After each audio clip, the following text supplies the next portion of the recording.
Hello, everyone, and welcome to this week's episode of the Human Behavior Podcast. Today, we're talking about culture and why it matters less than what people think, especially when it comes to reading human behavior.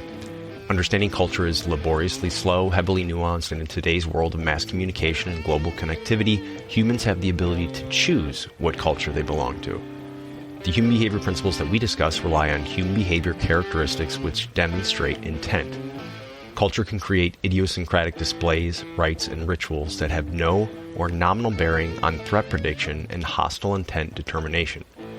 So we feel that culture only matters as context, providing increased granularity with which to support one's evidence-based conclusions. For this episode, we use the after-action review we wrote about a government research project we were involved with a couple years ago where we had to show the efficacy and utility of our intent-based predictive analysis program. If you'd like to read more about that program as well as the entire paper we wrote, you can find it on the Arcadia Cognerati Patreon page. Thank you so much for tuning in. We hope you enjoy the episode, and if you want more, you can check out our Patreon channel where we have a lot more content as well as subscriber-only episodes of the show. If you enjoyed the podcast, I would kindly ask that you leave this review, and more importantly, please share it with a friend. Thank you for your time, and don't forget that training changes behavior.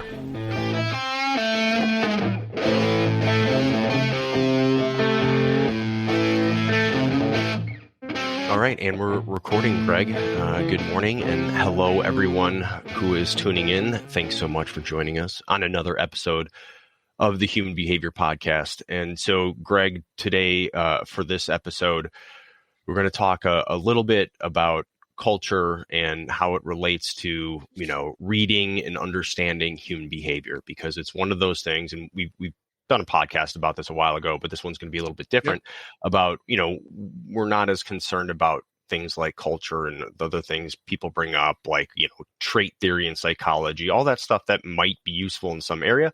It's not for us, and it's not for conducting predictive analysis. And in fact, it can kind of muddy the waters in a sense, right? It can actually obfuscate the situation a little bit, right?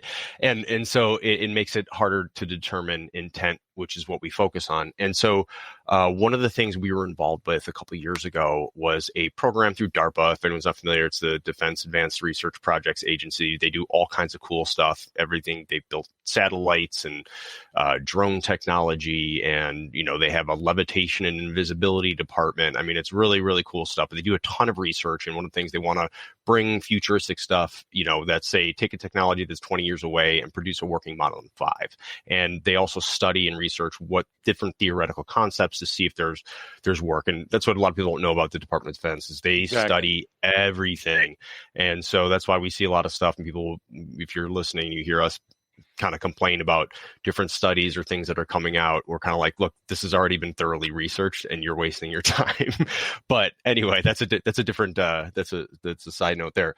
But with this project, the podcast coming up, upcoming. Yeah, you can. I'll send you links, and it wasn't like something that's classified, but it was called the URSA program, the Urban Reconnaissance Through Supervised Autonomy.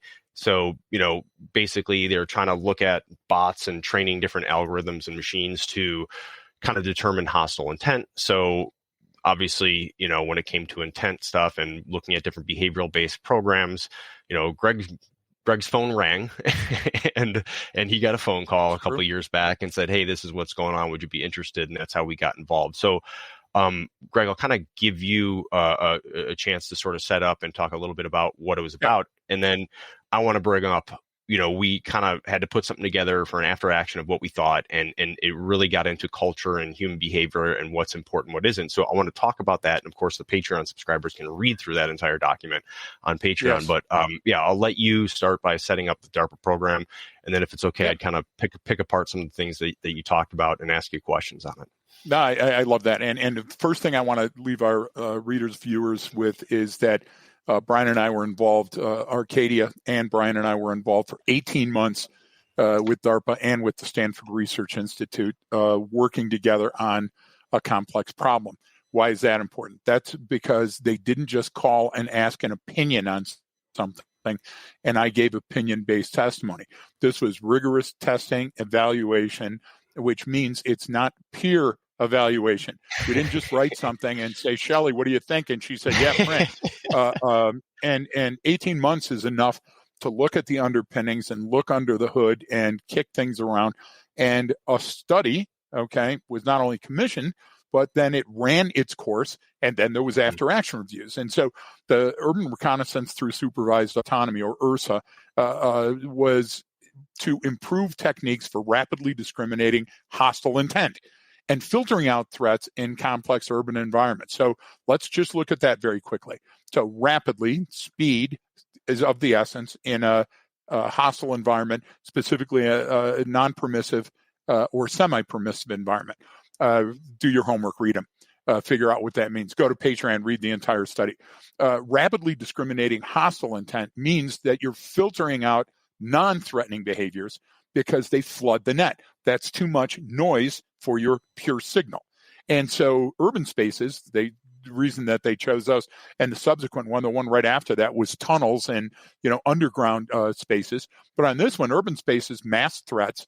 And while units are moving through there, it's easy for threats to be obscured in an urban environment. And so the last caveat to that, Brian, was that civilians are in urban environments, and they must be protected. And what happens is we can't turn it into what every movie, since there have been movies and every book has been written about, where all of a sudden you have checkpoints for everybody and, walled compounds and forts and, everybody has to be searched every single time they hit the street. Yeah, it is. It's not sustainable. And that, I would argue, and we did argue, would draw more people to want to fight and resist and ambush.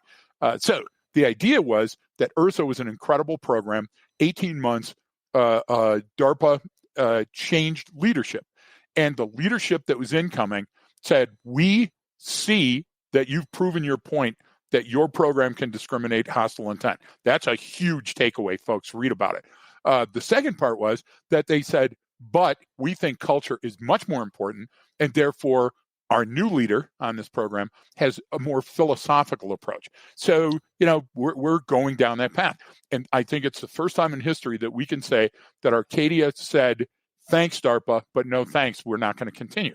Now, Brian, we could have continued on that program for I don't know how long and cashed the checks, but we wouldn't have been beholden to our principles and human behavior pattern recognition analysis. So that's my that's big picture what the program is about, how we were involved, and then how that changed. And it's important to understand with this too. Everyone's going, well, this is like a military thing, and that's different. It's not, in a sense, because the complexity levels there. It actually can become a lot more complex because you have a whole additional considerations that you wouldn't have to. Let's say if this was just a city in the United States, but also, it is one important thing to mention on that part of that project. When they do this stuff, especially when it's bots and, unmanned or autonomous systems interacting with humans, there's a lot of human factor studies, and they have a literal team called LME, legal, moral, and ethical, that they sit there and go, well, is this legal? Is it moral? Is it ethical? That's their whole job of the program. And so what we talked about, and especially determining intent, is, they asked us, well, what are you using? It's like, well, we're using, there's reasonable suspicion and probable cause, and there's the U.S. Constitution. And so that's actually a higher standard than the military would have to apply, right? Yep. And so I just want to throw that in there.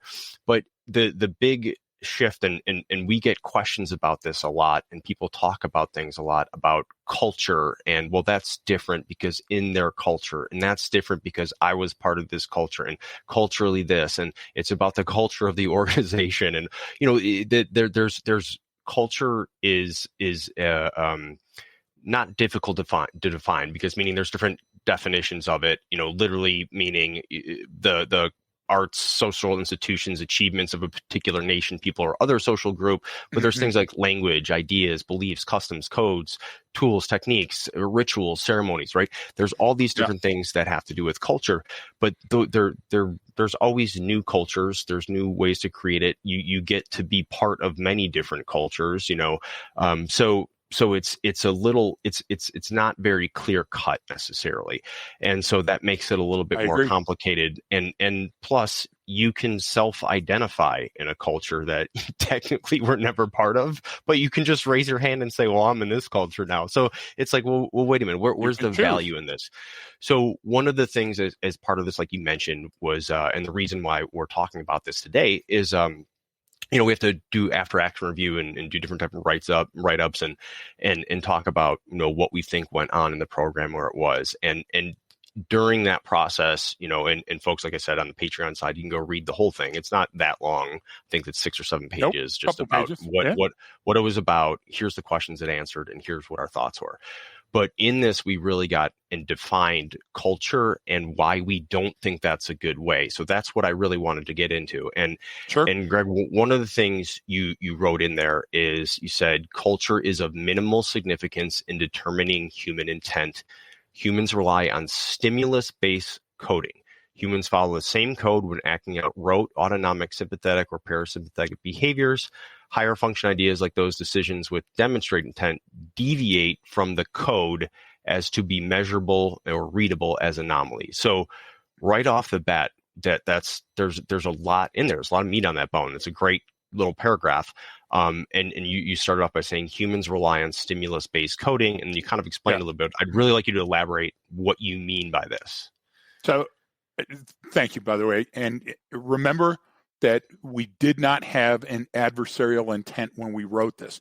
What we were still trying to do is salvage the program from our standpoint to make sure that it met the criterion on which it was built.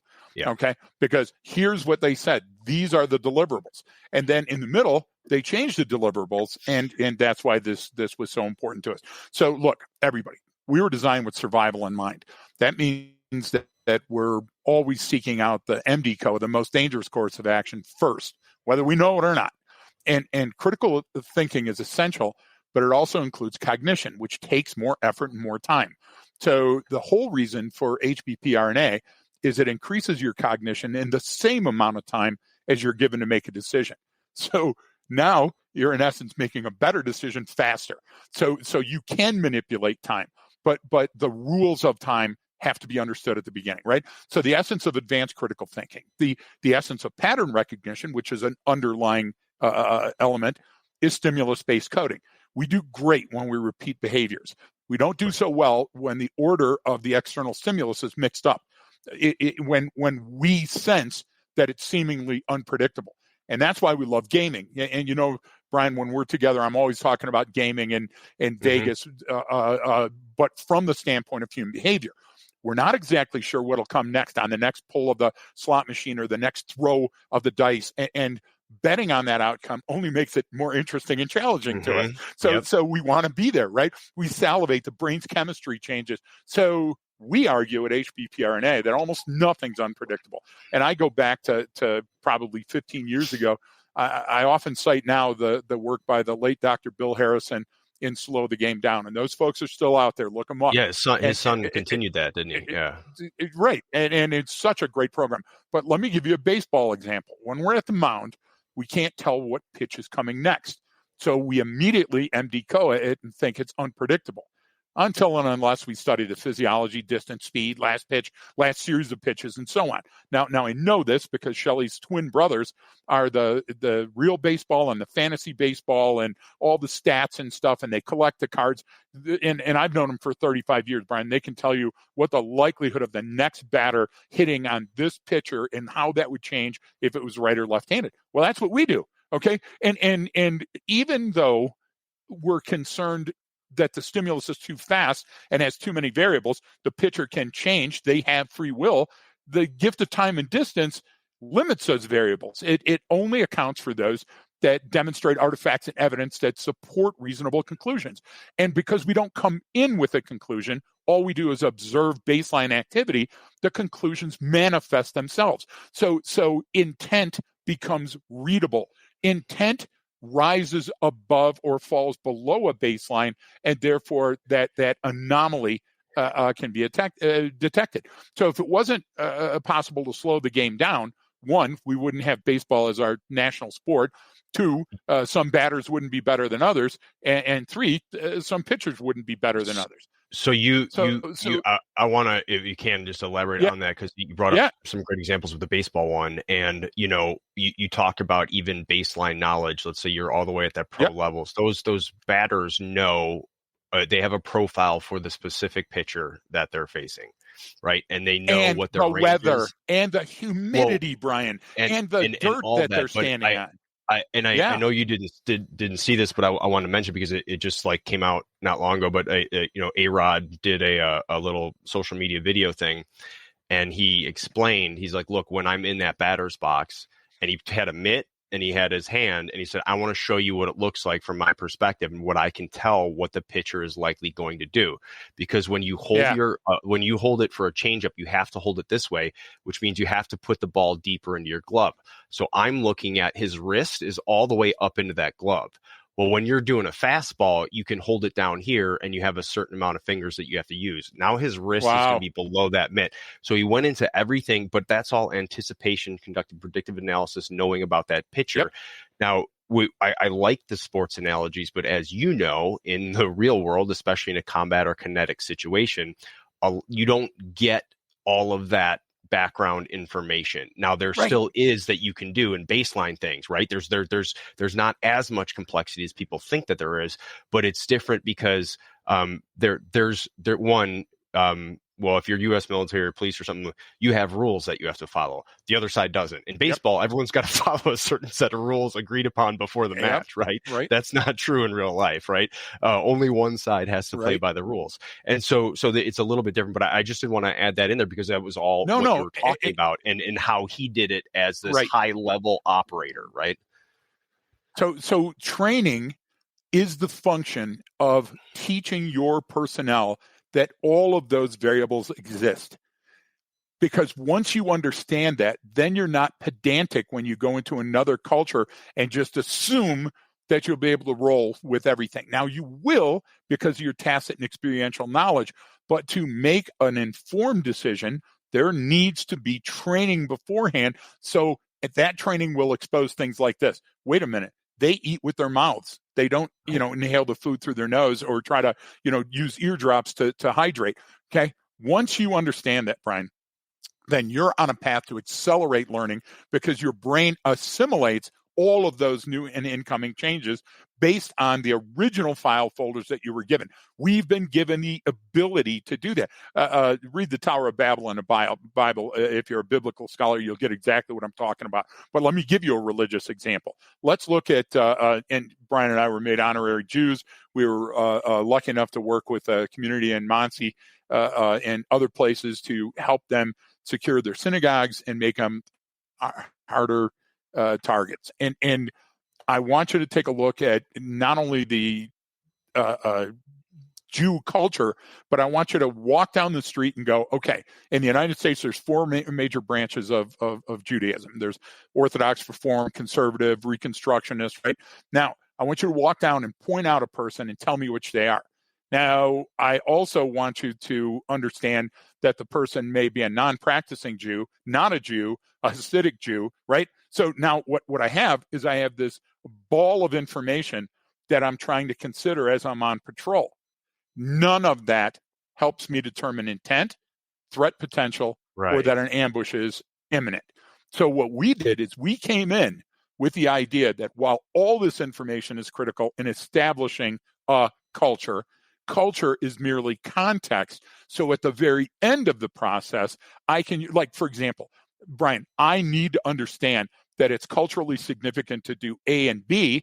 For example, talk to the male in this environment rather than the female, those type of things, right? But that's very limited in scope, and I can learn that almost immediately.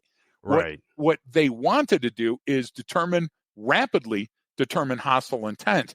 And culture has nothing to do with hostile intent. The music you listen to, the food that you eat, the manner of dress, those are all things that make you a unique little snowflake, and we love you for it. But none of that is going to help me determine that you may turn hostile. So that's where we changed, and our definitions changed. And what happened is we would. Can I wax poetic for a minute? Look, philosophy is wonderful, but I got into an argument with a colonel that's now a doctor that was saying that we need to use the Socratic method in training. Well, if we use the Socratic method in training, we wouldn't get paid because I would be asking the class deep questions about a topic they have no knowledge of. You can't introduce a topic without training folks in that topic and then doing Socratic. So at best, the very first time that you're exposed to it, it would be semi-Socratic. I would say something like, given this information, how is it going to change our upcoming meeting? You get it? Now, that I would do. Okay, Brian? If they asked us to do that, I would do that. But what they did in essence is they said, well, we have to understand the meaning of life and how that impacts on the daily shoe treadwear of this person. And Brian, none of that is going to make a quick decision on I have to escalate or de-escalate with this person. And that maybe that helps later for some purpose or for after contacting or whatever to establish communication. And we'll kind of get to that point. Of course. But one of the other things you kind of, leading into is one of the things you said in here is, and I'll read it. Said, additionally, the increased use and availability of social media has allowed humans to belong to many cultures at once. Whether they are born into these cultures, gender, race, national origin, class, religion, or choose to be associated with them, borders no longer limit humans' cultural identities. People can opt out of familial religion and choose a new one, or choose to be recognized as belonging to none at all. Free will shall continue to stupefy machine learning. So that was obviously directed at that, but the whole point you brought in there was one of the biggest, I feel, one of the biggest arguments, because now, especially like you said, social media, globalization, there's no borders like that anymore, and you have interaction with different people. It's like, well, I want to belong to this group now. I'm a fan of this team, and I've never been to one of their games. I've actually never been to the city that they're from, but I really like their uniforms and all their players. So now I'm part of that culture.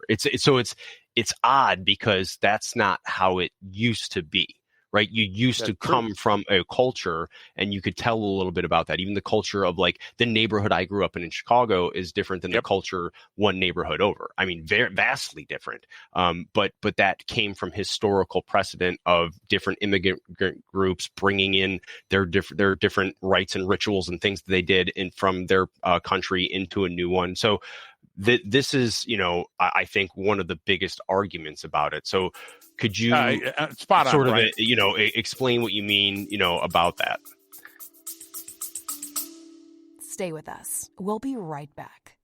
Those books that made you fall asleep in high school English class, they can also help you grow leadership skills you can use right now. My name is Hassan Sorrells, and I am the host of the Leadership Lessons from the Great Books podcast. On this podcast, we read selections from great literature in the West and globally, and extract lessons from those books that can help your transformation to becoming a better leader today. Because reading and understanding great literature is better than reading and trying to understand yet another business book. Listen and subscribe to the Leadership Lessons from the Great Books podcast on all the major podcast players like this one, and tell all your colleagues in leadership. And thanks. Yeah, so social media and the speed of information, in essence, has broken down all borders. So borders no longer limit humans' cultural identities. And culture is a choice. It's framed by shared values and beliefs of a unit. Now, we're going to get arguments about that, but look, culture is intentional. But the intent it demonstrates has nothing to do with predicting hostility or ambushes. And what I mean by that is that you can opt in or out of the family religion. You can choose a new religion, back to my religion, back to my food, back to my music. You can choose to be recognized as belonging to a group or to no group at all. And that's odd, because that wouldn't have gone a good long time ago, right? Because the earth and the world and survival is different. So let me give you an example. There's, and I counted them this morning because I'm taking notes to make sure that I can counter what I know is going to be good arguments brought by you. There's Food Network, which I watch a lot because I love food. But I love the preparation of food, but more I like the history behind food. So Zimmerman has a great show that includes history. Alton Brown, I believe it is, another one that loves the history. So there's probably 2,500 unique shows on Food Network. And many of those shows have people challenging somebody with the food from their culture. So food is culture. Food has been influenced by history, by historical events, by customs, by traditions, mostly geography, what you had available, Yeah. So let's talk about geography. So Italy and China, okay, both known for noodles, right? Mm-hmm. But origin stories, fables, urban legends, modern legend, urban myth, folklore, okay, those stories are generally wrong, but we believe them to be true, so they shape our culture. You get what I'm trying to say? So Because there's the always, problem, certain elements of some of those passed down oral traditions or something that was happened, yes, and then depending on how far off that the news story is, it becomes part of who we are. you're exactly right. So understanding culture may allow a U.S. or coalition force commander to overcome or prevent intentional or unintentional racial or ethnic divisions, or prevent the loss of critical information gathering opportunities, but it is not going to stop an ambush or demonstrate hostility. So a dangerous misunderstanding could lead to violence or death. That's where I have no problem with you.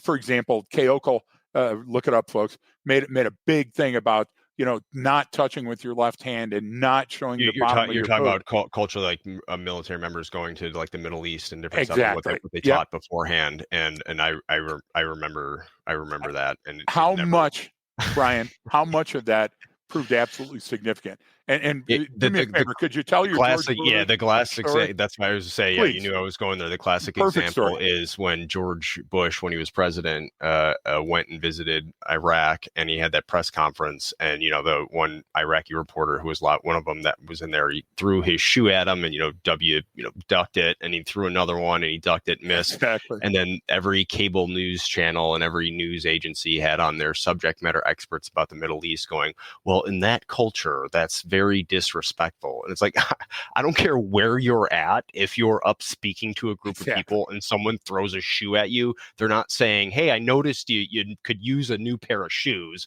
You know what I'm saying? Like there's that's the dumbest comment I've ever heard. It's like, exactly. Of course, what I would have loved, Brian, I would have loved them bringing on a subject matter expert from the shoe sharing league that would say, no, it's misunderstanding. He actually wanted to share. It's just like breaking bread with somebody. No, come on. Yeah. And that's what we mean by normalizing. And again, when we talk about that, look, folks, don't jump on a bandwagon. We're talking clinically. We're talking these are things that are standards, that are proven.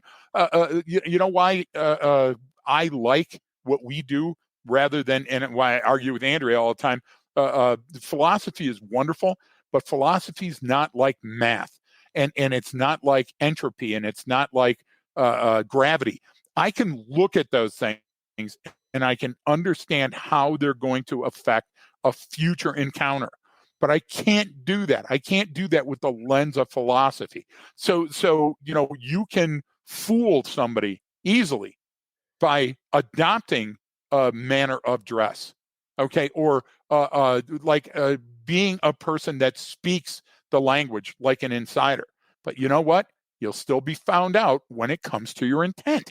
And that's what we're talking about. Intentionality rises above or falls below a baseline. There are things that you have to do before you shoot somebody, before you take a swing at somebody, before you steal a car, before you lie or cheat on a test. And those things are non-culture dependent. Those things are universal, and we look for those universalities in all of the baselines, and which means I can adopt it much quicker. And here's where I kind of want to bring something up where I'm sort of pushing back a little bit. Okay. And what I mean is, one of the things that we talk about and then teach people how to do, which is very difficult, is taking another person's perspective, right? Yep. Everyone's heard the sayings, and you and I kind of go back and forth on this because we do. I've sort of a semantic issue with saying that, because you can't really ever take someone's perspective fully, but you can in the moment. Like, I agree with us the way we do it because it's contextualized, right? But I can't then take that and analyze something through Greg's eyes. Like, no, I can take his perspective right now in the situation because I'm in it as well, and I can draw reasonable conclusions. but I don't know what you're going to do next week. I don't know what your thoughts are on some economic policy or something, right? I can't fully understand that. But one of the things, and you wrote it in here, you said understanding culture may allow U.S. or coalition force commanders to overcome and prevent intentional and unintentional racial or ethnic divisions, or prevent the loss of critical information gathering opportunities and dangerous misunderstandings that can lead to violence or death. But knowing these factors in the short term would add no value to the hostility index or prediction of awaiting ambush. But so my thing is why I brought up perspective is like, what about perspective? Doesn't understanding something about that culture or maybe like give me additional perspective and having that, you get what I'm saying? Yep. Some of it's obvious, right? But right. Will some of it give me some sort of insight that will help in these rapid decision making or determining threat levels or determining intent? So let's think of a decaying orbit. Let's think larger. Let's think really big. And what I want you to think of is just for a minute that culture can help us determine certain factors of likelihood, none of which predict hostility or danger. So what we have to do is we have to discard those things that are just messing with my signal. So my signal out has to be pure, which means I can't be biased, which we have all kind of shows about. Take a look at it. What we want to do is we want to read the information that is coming in. And you made a great point, and it's the reason that we argue that makes it a healthy point. Look, if I want to be a better Christian, there's a book that's out there. Right. And I can actually read about the footsteps of another, and I can try to follow in them. Okay. So what would Jesus do becomes a lifestyle choice. Okay.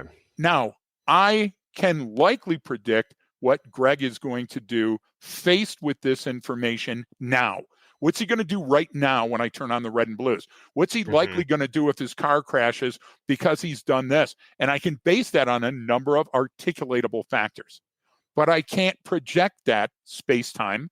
I can't project that to some ordinate in the future and determine what Greg's likely to do with this new and incoming information and then draft a proposal. I can say that you're more likely to stop at a Starbucks than you are a Dunkin'. You know that I'm more likely to stop at a Dunkin' or a Starbucks. But when you're buying, fucking Starbucks sounds pretty good. You see what I'm trying to say? Green tea. That green tea. I really like that. It's absolutely delicious. Wonderful, and it doesn't geek us up when we're teaching, right? Yeah. So certain factors are much easier to predict, and violence, rage, danger are those that are the easiest to predict. Why? Because we were intentionally hardwired to be able to read those and to deal with the MD COA first. The most dangerous course of action is how we're predicting our environment, how we're taking those steps. So therefore, what is pattern recognition? Pattern recognition is understanding the non-dangerous, because the idea is that you've already gone through the minefield, so I don't have to kneel down and probe for that mine. I just follow your path, and I'm likely going to be okay. So what we do, though, is we turn that on its ear and go, yeah, but can I find the person that emplaced those mines? What was in their head at that time when they did it? Look at this. They anticipated where your unit would stop and where you would take a knee, and that's where they built. Why? Because we're targeting that specific behavior. And we can find that specific individual. And you actually, your Dunkin' versus Starbucks analogy works as a great one to show kind of how people get things wrong as well, yes. Right? So I grew up in Chicago. I was used to Dunkin'. Well, there's no Dunkin' out by me here on the West Coast, or there's very few. It's not prevalent. And so there's a Starbucks, every 100 yards or whatever there is, right?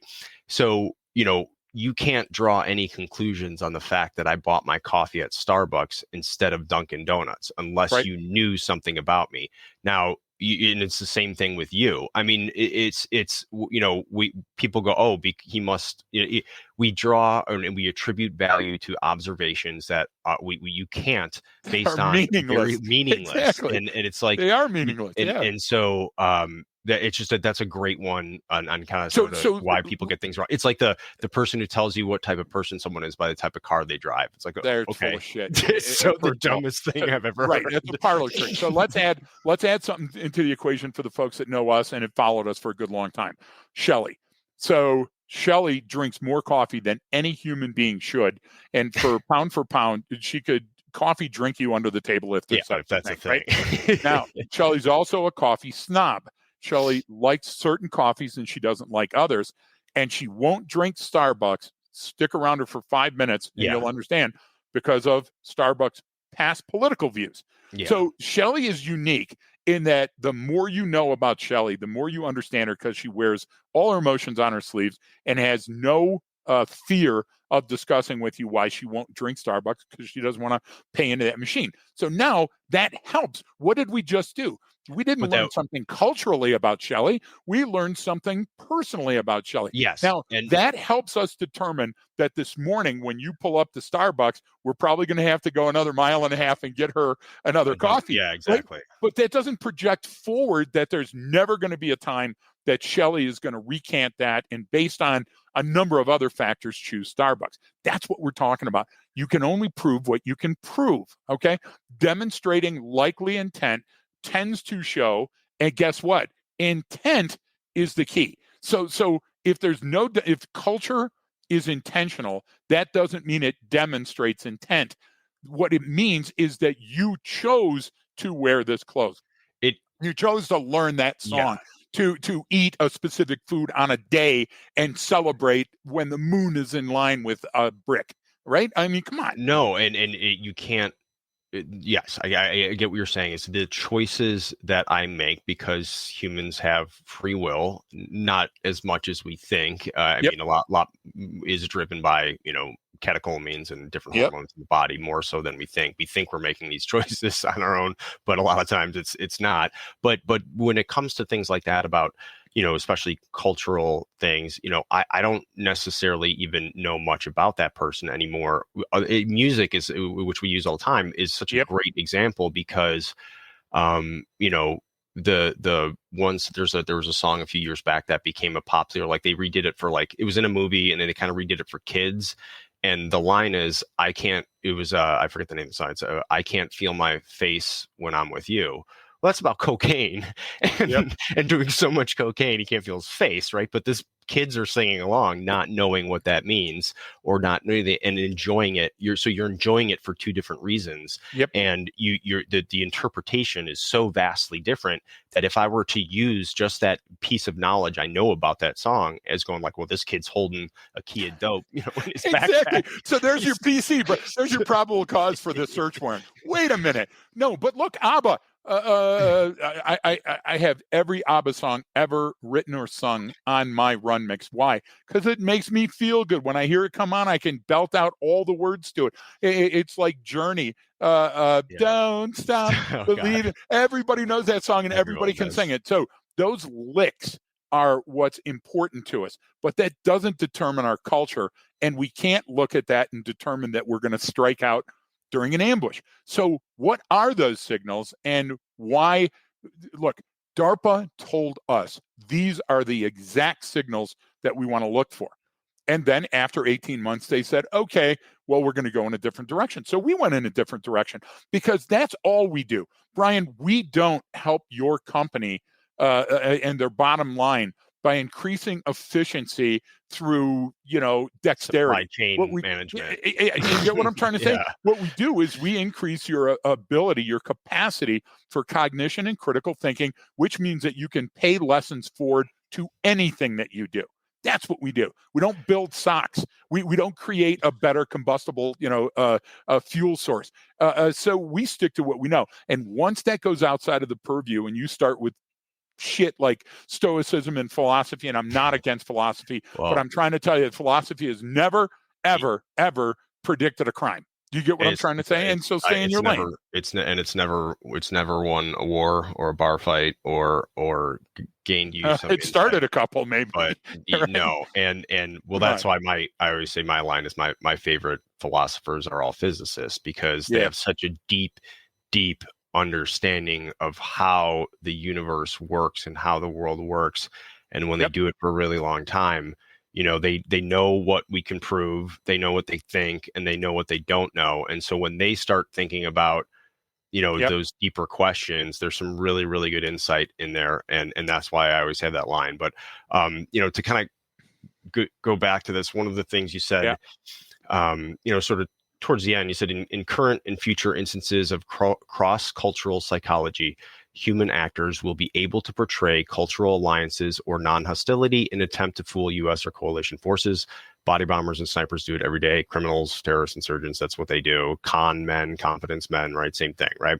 You said a cunning enemy will not be able to accomplish their mission without demonstrations of intent proven by discoverable, measurable, and repeatable human behavior characteristics and atomic actions.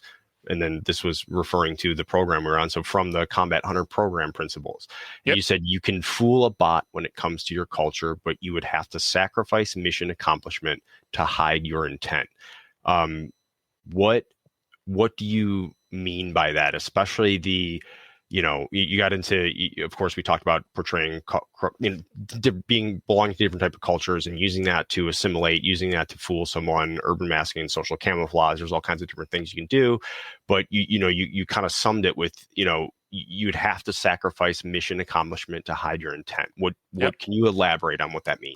I can. So first off, I'll give everybody a homework assignment because we're talking about atomic actions and meaningful encounters. So there's a subway train scene in the film Coming to America where Eddie Murphy and Dan Aykroyd are with a female. I can't think of her name right now because we're on the show. And they come in and they're trying to fool the guy that knows the orange futures. And he's the same guy that was in that Breakfast Club, Oh, you're not, wait, is that Bruce? Not Coming to America. It's Trading Places. Trading Places. Sorry. I was like, wait a minute, Dan Aykroyd, hang on.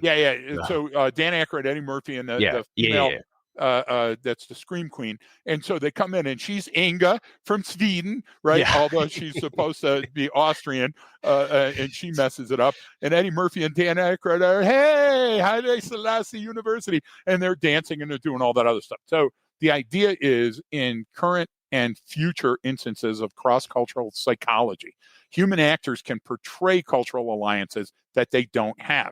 And what do I mean by that? So when we employed role players, the role players weren't cultural role players. They were role players that rode a bike or worked at a factory or worked at a security line.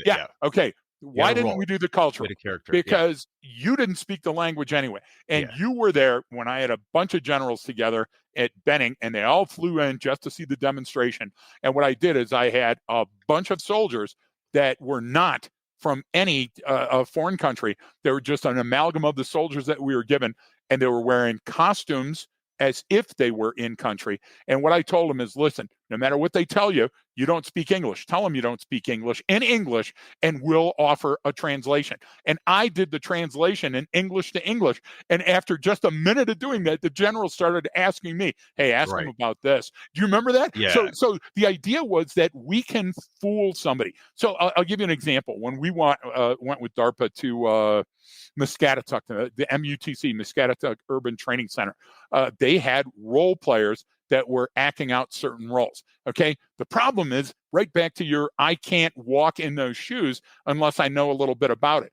The people were demonstrating what they witnessed when they went to a souk in a foreign country. And so therefore that and their personal identity came out to create that role. Well, that doesn't mean that they were a sinister, look, to be a cad, to break a window and steal your computer doesn't take a bald guy with a white cat and a bunch of planning on a dry erase board.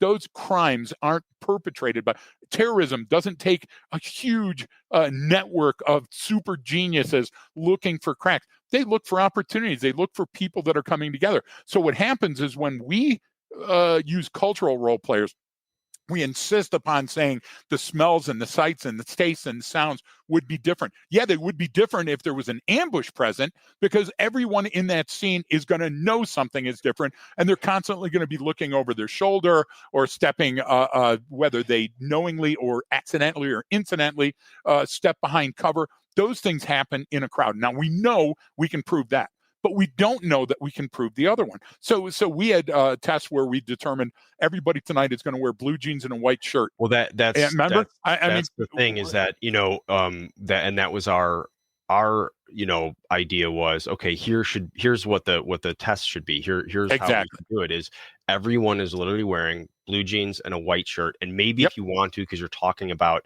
distance and autonomous vehicles of different times, like a ball cap on, because that overemphasizes their functional field of view and what they're looking at, so you can determine it easier from a distance, or literally because it's facing forward and the ball cap's pointing to what they're looking at. But that would be it. So we're using that as a descriptor, Brian. We're using that to further define. And if everyone's wearing the same thing, then it then is solely based on their behavior within that context and how they act, and nothing else. And you can do that. You can prove that. The people working together will be walking through the crowd together. They're going to be looking at different things. They're going to, it becomes, when you do that, it actually becomes a pure, easier signal. That was the whole thing, is even, especially in the Middle East and stuff like that, where a lot of people are dressed very, very similar. It's like, well, good. Exactly. It's like, well, how do we determine? Well, yeah, for a description, it's going to be tough if they run and take off. That's going to make your job a lot harder. But it's not now you're forced to look at how they're interacting with their environment, and that's a much more pure signal than the t-shirt or the hat they have on.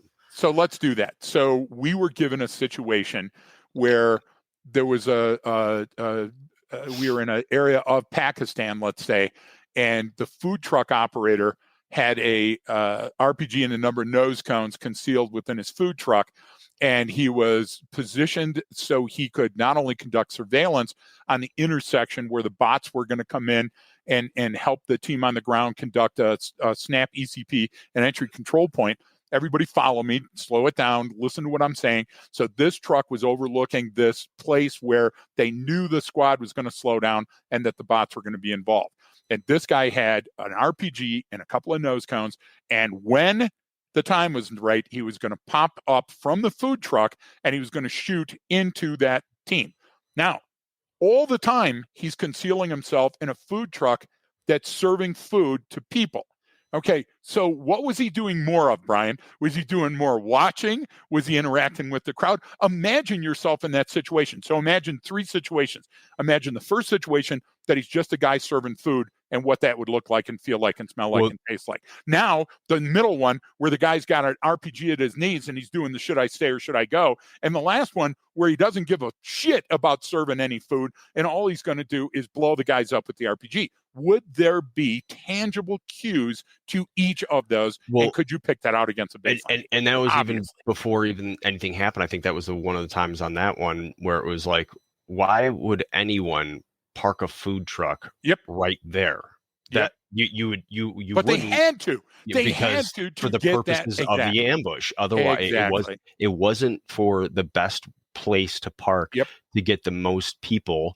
So we were to playing. Come up and so that's the thing. It's like, well, that's unrealistic, because you wouldn't park there, right? If you or I'm spotting this before anything even is happening a mile away, because it's a Helen Keller, man. There's no reason to park a food truck there. You're not going to get any service. You're not going to make any money. You and I were in Iraq and Afghanistan, and when we were in Iraq and somebody was firing off a RPD into the sky and throwing a grenade, we knew that was a signal to attack or a final protective fire. But in Afghanistan, that was a signal that your daughter's getting married during an arranged marriage. You can't just wear that one lens. And arranged marriages is a great thing. You know that vaginal mutilation is a thing in a certain culture. And Brian, that's dying out. And now it's criminalized in some places. So why do cultures die out? With 15,000 cultures on the planet, why do they die out? Because dominant cultures are pervasive, and those cultures lack an immunity from the dominant cultures, from their disease, from their modern weapons, from their politics, from their technological advantages. So that's what creates what we have now. And going a step backwards is actually going to give us a better chance of being racial when we're profiling. I hated to say that. That's why I'm watching my words. But think about that. No, and again, if you're going to do some sort of deep dive on culture and you're comparing, it should be what elements do I see in every single one of these, because those are the key elements that are needed. One, for survival. They're needed for something. It's an idea, a thought, or something that has stood the test of time. So whatever major religion you're part of or group, it's everyone has the golden rule. It's you should treat others how you want to be treated. Everyone, because that's not particular to a certain sect of people. Precisely. You know what I'm saying? And so you get these different ones. Now there's the differences. There's like, the one tribe in Africa where, shaking your head left to right is yes and up and down is no. But that's learned. You know what I mean? Like, and guess what? There's 3 of them left, and those guys exactly. It's horse shit. So let me throw atomic actions at you. Atomic actions are a universal signal, and SRI and DARPA and everybody else that studied us said yes, that's valid. That's a valid point, and HBPRA is full of examples of that. So if you as a sniper understand that a prone position is much more stable as a shooting platform than, for example, standing offhand. Okay. So the atomic action of prone can be associated with a number of things. Prone can be I'm sleeping. Prone can be I'm injured. Prone plus something might be meaningful. Well, what things? If I'm prone and in the shade, I might be sleeping because it's cooler. But if I'm prone in the shade and I'm oriented to the approach of your squad, I might be a sniper. Well, so there's different values, Brian. Am I laying on my back or am I laying on my stomach? Yes. And is either of those indicative of a culture? Well, no. I'm kneeling. Well, I kneel to pray. Yeah, you also kneel to fire off a shoulder-mounted weapon system. So there's a certain amount of atomic actions that we teach people that you should look for. And why do we try to Dr. Bill, still thinking about you, why do we try to slow the game down? Because when we do, we make better choices. So if we're always running to the sound of gunfire, we're not always going to make the best choice, because there's a certain inevitability that we create by running up on a person with a gun, right? And now we don't have cover and they don't have cover. And guess what? No time for that less than lethal or de-escalation. Hell, we're not even talking. What's the de-escalation? Drop the gun, put away the machete. So what we tried to do is build into these teams the ability to predict where it was more likely that they were going to encounter the hostility. Based on what, Brian? Based on a certain number of very simple physical rules that are in society. I can't shoot or see through a wall, so it'll be at a corner of a building. The squad is going to have to take a break, and where would that be? Where's a likely potty break going to be? Where's a likely water break going to be? Now, if we start putting those together very simply, that algorithm that we created for normalcy becomes a baseline. And therefore, all we do is search for an anomaly within that baseline. Our program is so simple, it's elegant, and people still fight with it. And you know why they fight with it? Because they go, oh, there's got to be something else there. It can't be that simple. It is that simple. It really is. And the sooner you realize that, the more you see.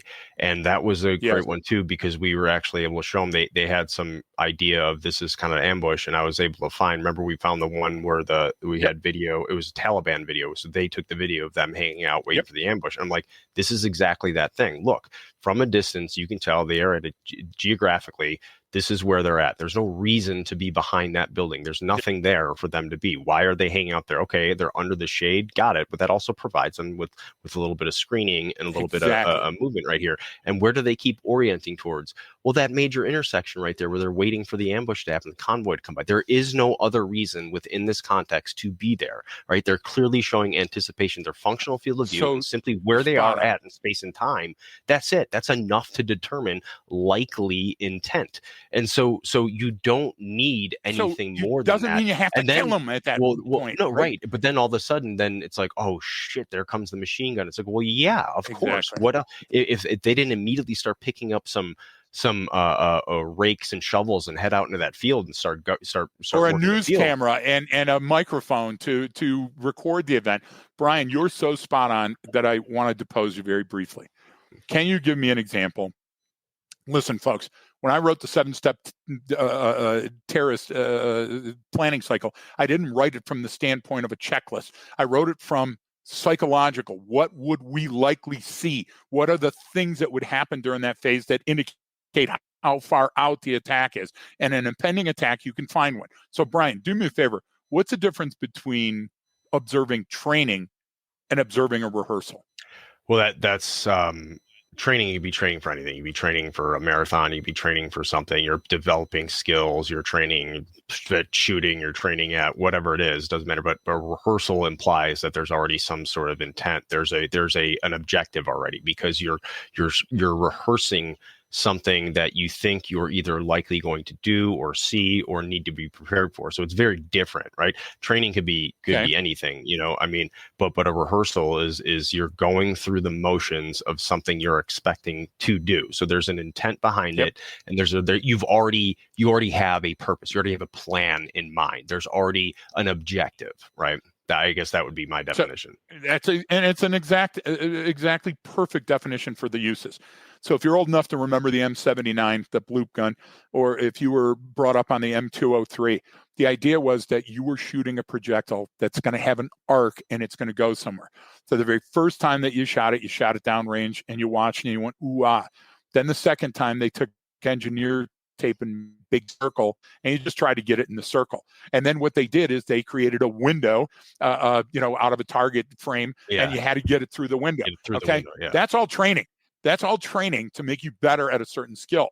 But you doing parkour up the side of a building, hand over hand across a gutter, and then using a circle cut to defeat the security on a specific window, okay, that's a rehearsal. So the idea is each one of those demonstrations of intent presuppose something that's about to happen. And if I saw them in time, that's space-time, that's the gift of time and distance, then I would make a reasonable conclusion based on those artifacts and evidence. And that's what we do. We say that with DARPA, the supervised autonomy is sort of like tongue-in-cheek. Yeah. Why supervised autonomy? Because no machine learns on its own. And we talk about machine learning, but if a human programmed it, it's a human, it's a supervised autonomous program. And we wanted to make sure that our troops were smarter and safer going in any urban environment on the face of the planet. And you can't do that with 15,000 cultures. You can't. Now listen, you can do it with noodles. Let's go back to Italy and China. Italy and China are the ones that came up with the noodles. And because of trade, because of war, because of need, all of those noodles are all over the place. And there's not a face of the planet place that you can't get a gosh damn noodle. And Brian and I were having an empanada in Colombia. And the next day we were up in Wisconsin, and we were having a pasty. And a couple of weeks after that, we were in North Carolina, and we were having whatever whatchamajigger, the Distinguished Savage calls them, meat cakes or something, right? Yeah. The idea is it's all the same. It's all the same. So what you're looking for is a demonstration of intent where it's not the same. And I'm not talking about a person that has blue hair. I'm not talking about a person that's dressing provocatively. I'm talking about a signal that's so strong that it rises above or falls below a baseline, and it's unaccounted for. And once that's unaccounted for, then we do the explanatory storyline and go, what else could it be? That's how you find an ambush. That's how you find a sniper. That for example, a guy wrote in LinkedIn this morning, I was reading it at about 4:30 in the morning, and a Brit guy said, hey, congratulations to this constable. 3 days on the way home from work, he encountered burglars and tackled the burglar and arrested him and held him when cops came, and they said he's a hero.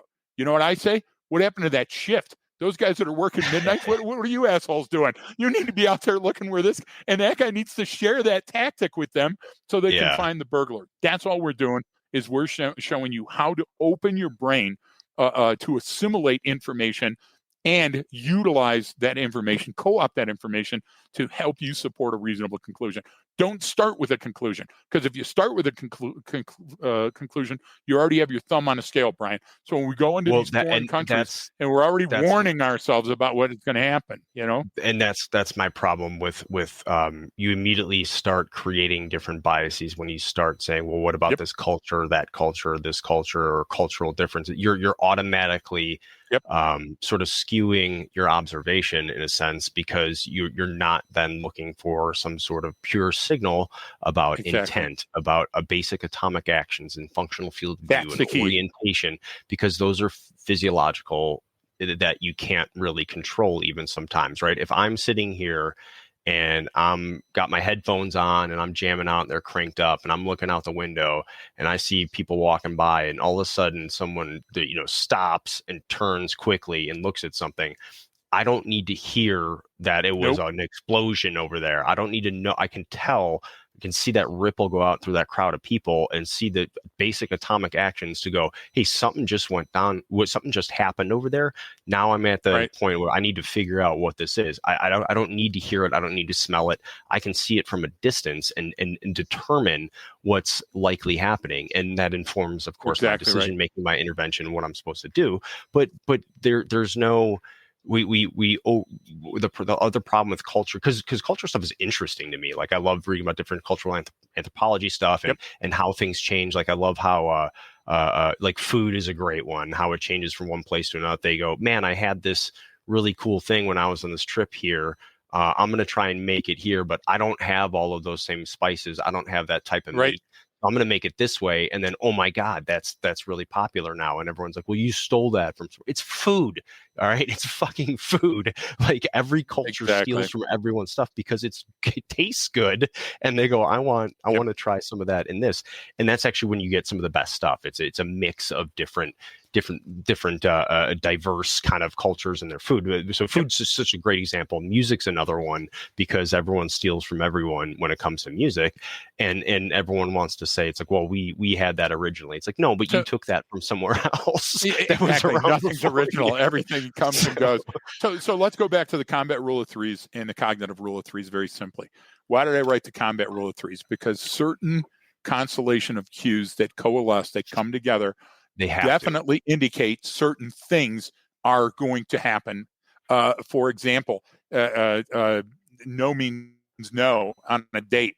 But when you're getting the third base coach waving you ahead, and the mood lighting is good, and the female or male that you're with, or both, is undressing in a provocative fashion and opening the door to the bedroom and giving you the thumbs up, okay, that would likely indicate to a reasonable person that things are about to happen. So when you see those environmental cues and baseline anomaly cues that start coming up like that, when they come together, they tend to show something. Now, what Keokle and others kept trying to do to that is influence. And what I mean by that is we had very simple things. If it's the first day of school or the last day of school, expect an attack. Tell you right now, if you're a teacher, know that that's going on. If there's going to be a parade, expect an attack. Why? Because it's a bunch of people forced into a situation which makes it easy for me to be a body bomber. So we would talk about those things from a psychological standpoint and necessity and inevitability. And then what they would do is they would go, okay, recent shave and washing and wearing white closest to their body. Holy shit, that's 9 things I got to remember. So what I would say is a drastic, sudden change. Now, drastic, sudden change, Brian, that means something to me. All of a sudden, you were on your phone every day, and today you're not on your phone. And every other single day that you came in, you were wearing your hat and your Green Bay Packers jacket, and today you're not. And you know what? You had a full beard and you're not, and you were joking and you're not. That's what we need to look for. We need to look for the change against the baseline elements that we had created, and that's likely going to determine that something's going to go on. And why do I look for an MD COA? Because we're already pre-programmed to do that. So training for an MD is much easier than training for an ML. And so why do we have to focus our energy and time in class on doing that? Why did we get along with the DARPA program? Because they knew we were the best in the world at it. They auditioned a whole bunch of talent to bring them in for DARPA, and they brought us in because they knew that we were the closest to the answer. And I think that's great. And I think you'll see that when you read the study and you read the reports.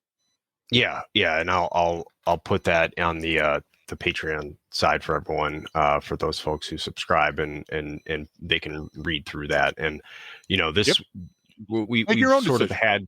Yeah, and we covered a lot, which is why you can go back and read this stuff, which is some of those folks will, but this has kind of been our argument with folks a lot of times when they want to add in additional complexity that doesn't help. It doesn't help Exactly. in most situations. It may help understand a certain, talisman I find in your house, a certain Exactly. keepsake, a certain thing to go, oh, okay, yes, this is what the this Santeria is very popular among narco traffickers. So Yep. maybe that adds weight to my search that otherwise wouldn't, because that it's an additional things afterwards. It's another example, the sprinkles on the cupcake, which may help sense make later, but in the decision making moments, it's unnecessary, because especially in highly complex or highly stressful situations, because all that shit goes out to the window. Everyone, it's who you are as a human and what you're going to do as a human, not what you're going to do as a member, as a Raiders fan. You know what I'm saying? Yep. It's like, I don't care what culture or clique or set or group. It's what are you going to do within this context? And then you're going to repeat that behavior over time. And what you've done before in the past, you're likely going to do in the future.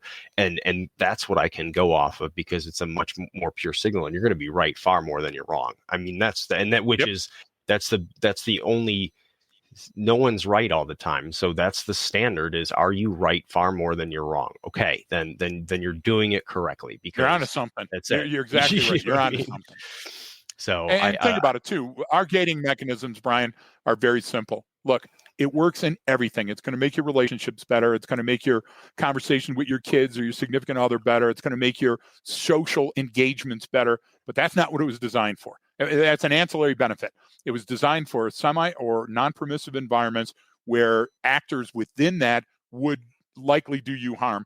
And could you determine them from the population that doesn't mean anything to you? That is just going about their day. Yeah. Exactly. And let them go about their day. So we didn't look. You know what? Nobody likes a DUI checkpoint, and we've created that inevitability. Nobody in a foreign country likes us searching their home or, tossing their stuff or searching them every time we see them. So if we can avoid that, that's a form of long-term de-escalation.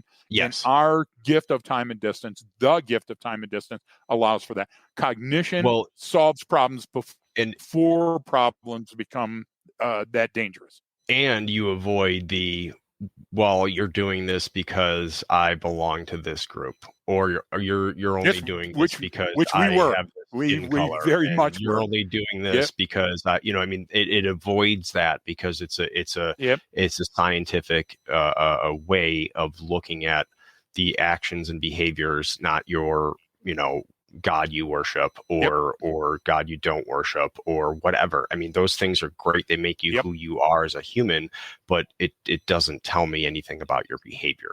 So I think, it's a lot that we covered. And again, we could even a lot, and there's a lot more we could unpack in future episodes, buddy. I mean, seriously. Well, and then we'll get some feedback from the folks on Patreon, because you can check, read through because we listed out too in the after action. Hey, these are the things we are attempting to show. This is what we were able to show. Here's what the research questions were. This is what we were trying to do, and this is how we covered that. And so if you're familiar with our work, then you'll appreciate it and go, oh, okay, I see what you did there. And of course, this had to do with, again, training machines and bots and creating algorithms, and that's not going away anytime soon. So, Brian, please add that we were pioneers in augmented reality and virtual reality and artificial intelligence. I mean, look, there were people that did it before us, but when we were brought in as subject matter experts, not brought in to say what we thought and give a humble opinion. This is important stuff, and there has to be a science base. So a lot of the conjecture that's going on out there and a lot of the books that are being written are non-scientific or they're unscientific. Go to the science. The science will always determine which path that you should follow. Yeah. Well, I think it's a good point to end on, Greg. Thanks, buddy. Yeah. I appreciate you going into detail about some of this stuff. And, if you're listening, you have questions, just please reach out to us. Obviously on the Patreon side, you can find the links in there, but it's the Arcadia Granularity page, and you can sign up for a couple different tiers there if you're interested. And then we also have the Human Behavior Podcast at gmail.com. If you're looking to reach out to us, it's very, very simple to get a hold of us. So any other kind of final thoughts on this, Greg? I just reiterate, you can fool a bot when it comes to your culture, but you're going to have to sacrifice mission accomplishment to hide your intent. Intent always sticks out. You just got to be trained how to look for it. Okay. Well, I think that's a good spot to end on. And just reiterate, don't forget that training changes behavior. That's all for today, folks. Thank you so much for tuning in. We do appreciate it. If you'd like more information or deeper dive on anything that we talked about, you can always sign up at our Patreon site or reach out to us at thehumanbehaviorpodcast@gmail.com.